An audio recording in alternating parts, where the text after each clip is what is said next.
Hello ट्वेल्थीज।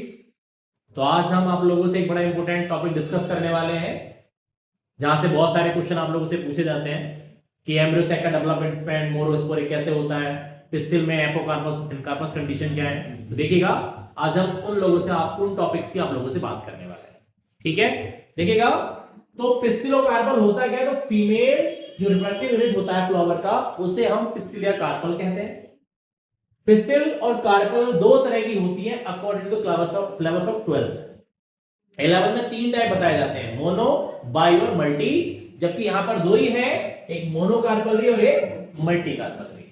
ठीक है, तो क्या होता है जब किसी के पास पिस्टिल और कार्पल क्या होती है सिंगल, जैसे कि मैंने यहां बनाया ऐसे, मान चलो ये बना दिया मैंने, इसके नीचे की ये वेरी होगी, ये सिंगल पिस्टिल और कार्पल है, तो कैसा है मोनो कार्पलरी।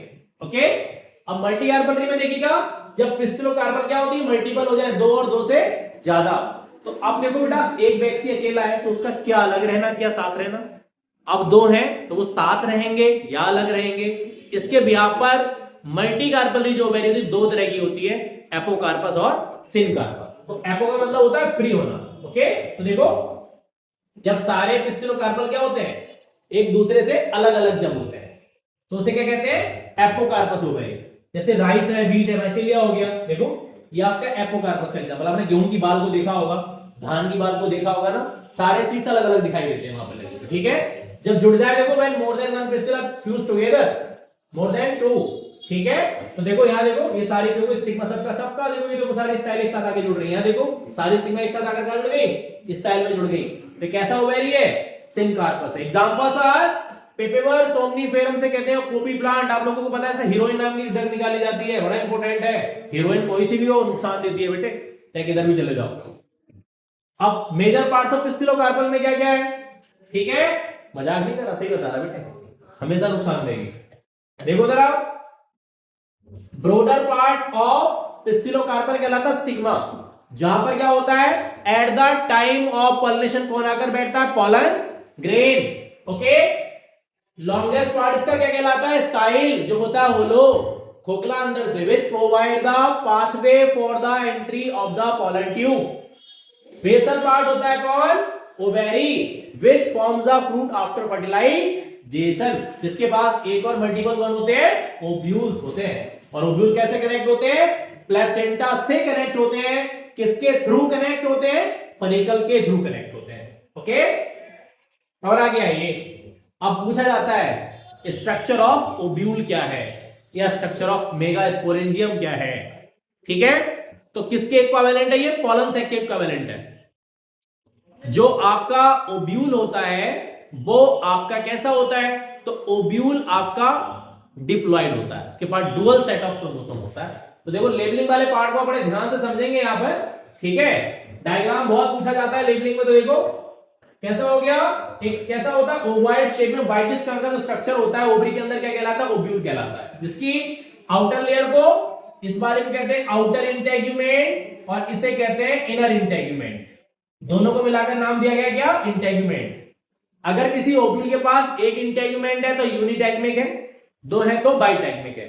संदलवुड एक प्लांट होता है उसके पास कोई भी इंटेग्यूमेंट नहीं होती उसके ओव्यूल के पास, उसे कहते हैं एटैग्मिक। ओके, देखिएगा जहां पर इंटेग्यूमेंट नहीं होती उसे कहते हैं माइक्रोपाइल, उसकी अपोजिट साइड कहलाती है चलाजा और चलाजलैंड। ओके, बात समझ में आ गई।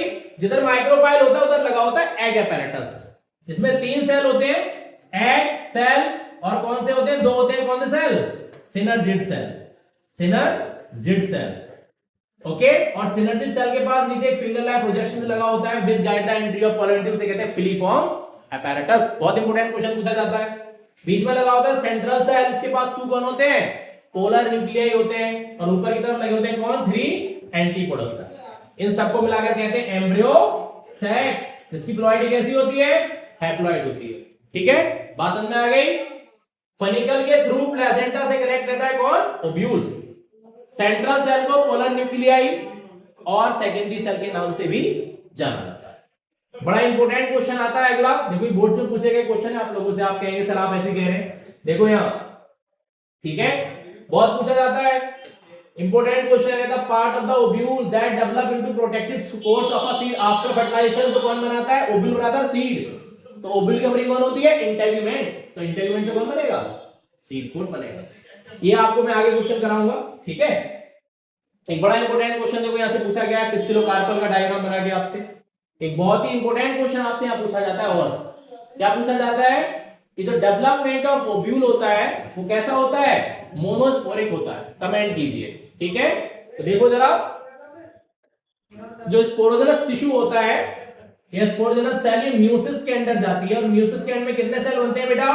4 सेल बनते हैं। देखिएगा 1 2 3 और 4। इनमें से जो सेल चलाजल एंड की तरफ लगी होती है वो फंक्शनल रहती है, बाकी सारी हो जाती है डीजनरेट। इस वजह से डेवलपमेंट ऑफ मेगास्पोर और ओव्यूल क्या कहलाता है? मोनोस्पोरिक डेवलपमेंट कहलाता है, ठीक है। ये सेल जो मेगास्पोर होता है ये 3 फ्री न्यूक्लियर डिवीजन के अंदर जाता है। मतलब 3 बार कौन होता है? माइटोसिस। ओनली विद कौन होता है? कैरियोकाइनेसिस। आप देखिए, 1 से 2 न्यूक्लियस हुए, 2 से कितने? 4, 4 से कितने? 8, ठीक है। 8 हो गए। तो 8 में से एक ऊपर वाले पोल से नीचे वाले पोल से क्या जाता है? सेंटर में। इसीलिए तो बीच में बनता है कौन सा cell? Central cell. Central cell के बाद कितने न्यूक्लियस होते हैं? 2। That's why the embryo sac और megaspore is 7 cell but 8 nuclear structure. 7 cell कैसे? 3 antipodal cell, 1 central cell, 1 egg cell और 2 सिनेप्टिड। सबका सम कर लो कितने? 7। सेंट्रल सेल के पास कितने nucleus? 2। That's why embryo sac और मेगास्पोर और female gametophyte is 7 cell but 8 nuclear structure. Okay, समझ में आई बात? क्लियर हो गया पॉइंट? मेगास्पोर कह लो, आप एम्ब्रियो सैक कह लो, उसकी प्लॉइडी कैसी होती है? हैप्लॉइड होती है, ठीक है। इतनी बात आप लोगों को समझ में आ जानी चाहिए। तो मैं उम्मीद करता हूं कि आप लोग इस बात को अच्छे से समझे होंगे। आप अच्छे से रहिए, अपना ध्यान रखिए, अच्छा अच्छा खाते रहिए और हमारे साथ लगे रहिए। अगला एक बड़ा इंपॉर्टेंट टॉपिक आप लोगों के साथ डिस्कस करने जाएंगे, इसे कहते हैं पॉलिनेशन। इस बार बोर्ड में केस स्टडी पूछी गई थी 2 फ्लावर्स के डायग्राम को देकर, किस तरह का पॉलिनेशन है, कैसा है। एक न्यूमेरिकल का क्वेश्चन बनता है, प्लॉइडी कैसे निकालेंगे, नंबर ऑफ क्रोमोसोम्स कैसे निकालेंगे। इन सारी बातों को हम लोग आपसे आगे डिस्कस करेंगे।